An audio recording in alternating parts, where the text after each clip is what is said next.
তখনই বলতাম লা ইলাহা ইল্লাল্লাহ, লা ইলাহা ইল্লাল্লাহ, লা ইলাহা ইল্লাল্লাহ। বিসমিল্লাহির রহমানির রহিম।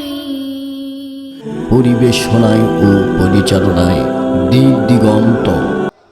যুদ্ধের সময় ওখানে হিন্দুরাও লা ইলাহা ইল্লাল্লাহ পড়ছে। এই যে আমার চাচা আছে, ও চাচা, যুদ্ধের সময় হিন্দুরা কলমা পড়েনি? যখন পড়ে নাই, আমার এলাকার এক হিন্দু বলেছে, বাবা মুসলমানের কলমার দাম আছে। আমি কইলাম, আপনি হিন্দু হয়ে কলমার দাম কেমনে বুঝলেন? বলে আর্মির সামনে যখন, পাক আর্মির সামনে যখন পড়তাম, তখনই বলতাম লা ইলাহা ইল্লাল্লাহ, লা ইলাহা ইল্লাল্লাহ, লা ইলাহা ইল্লাল্লাহ। তা আর্মিরা বলতো বিলকুল ঠিক হয়, ঠিক হয়। শুধু মুখে কলমা জারি রাখার কারণে আর্মির গুলি থেকে বাইসা গেছি। আমি বললাম, দাদা মুখে শুধু কলমা রাখার কারণে আর্মির গুলি থেকে বাইছেন, এই কলমা যদি কলিজার মধ্যে জায়গা দিতেন, জাহান্নামের আগুন থেকে আল্লাহ বাঁচায় দিত।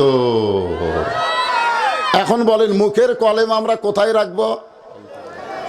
যারা বলতেছেন না তারা কিন্তু মরার সময় খুব বিপদে পড়বেন। মরার সময় বলবে, বড় ছেলে বলবে, ওই যে আমার পুকুরের খবর কি, পত্তন ঠিক মতো হয়েছে, 3 তালা করবার চাইছিলাম, 2 তালা হলো, আর 1 তালা কবে হবে? এরকম গল্প করতে করতেই জীবন কবচ হবে। আর যারা কলিজার মধ্যে ইমানের জায়গা দিবে, মৃত্যুর সময় দুনিয়ার কোনো খেয়াল থাকবে না, তার জবানের মধ্যে শুধু কলেমা উচ্চারণ হবে। জোরে কোন কথা ঠিক? আল্লাহ রাসূল বলেছেন, কোন ব্যক্তি সারা জীবন যদি পাপ করে আর মৃত্যুর সময় কলেমার জিকির করতে করতে যদি মারা যায়, শুধু কলেমার জিকির জবানে জারি রাখার কারণে আল্লাহ তার জীবনের সব পাপকে মাফ করে দেয়।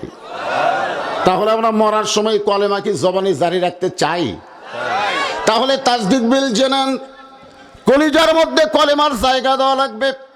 কলিজার মধ্যে যদি ইমানের জায়গা হয়, ওই মানুষটা দুনিয়ার কোনো বাতিলকে ভয় করবে না, ভয় করবে কাকে?